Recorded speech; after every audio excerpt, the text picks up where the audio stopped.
Q. Identify the factors influencing the level of receivables. Sales volume and credit sales proportion are primary drivers of receivables. Higher overall sales and a greater percentage of credit transactions increase accounts receivable balances. Credit terms significantly influence receivables. Longer payment periods, e.g., net 60 instead of net 30, increase the average collection period and the level of outstanding receivables. Collection efficiency affects receivable levels. Weak collection policies or poor monitoring increase days sales outstanding (DSO). Customer creditworthiness and industry practices also play roles. Riskier customer bases or competitive industries may require more flexible credit terms. Seasonality and economic conditions further influence receivables. Economic downturns often increase collection delays and bad debt risk. R. Understand the impact of changes in credit terms or collection policies. Relaxing credit terms may increase sales volume.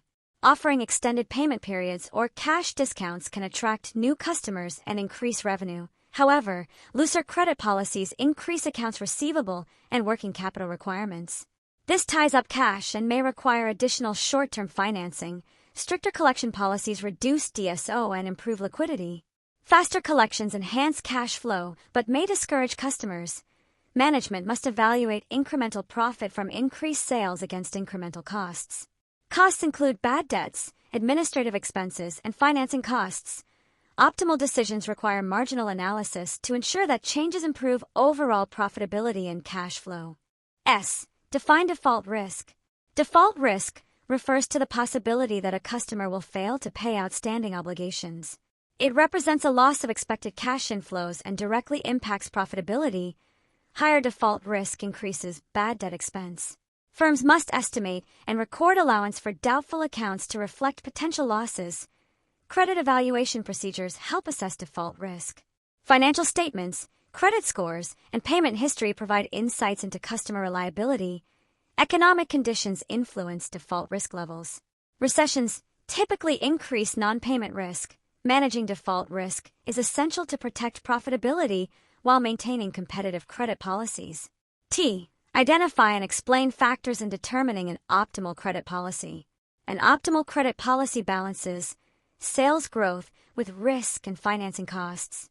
The goal is to maximize net profit rather than sales volume alone.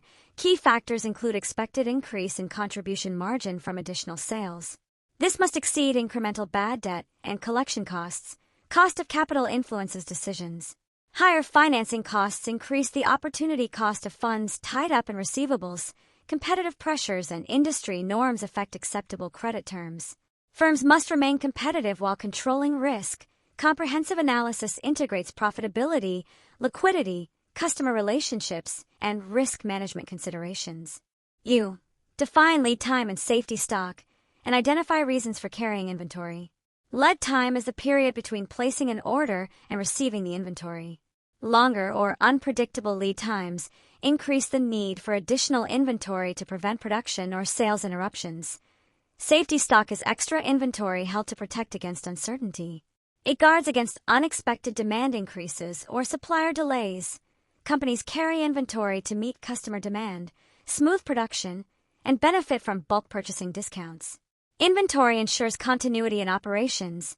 Factors influencing inventory levels include demand variability, supplier reliability, production schedules, and storage capacity.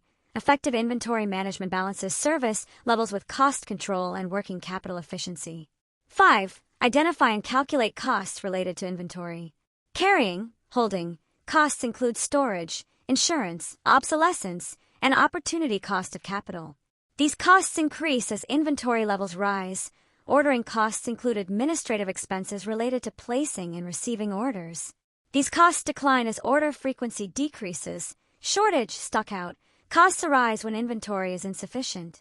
They include lost sales, customer dissatisfaction, and potential production downtime. Total inventory cost equals carrying costs plus ordering costs plus shortage costs. Firms seek to minimize total cost rather than any single component. Understanding these cost categories supports optimal order quantity and inventory policy decisions. W. Explain how a just-in-time (JIT) system helps manage inventory. JIT is an inventory management approach that minimizes inventory by receiving goods only as needed for production or sales. It reduces carrying costs and waste. JIT requires reliable suppliers and efficient production scheduling. Strong coordination ensures timely delivery of materials. Reducing inventory exposes operational inefficiencies. Problems such as defects or delays become visible and must be addressed. JIT improves cash flow and reduces working capital requirements. Lower inventory levels free up capital for other uses. However, JIT increases vulnerability to supply chain disruptions.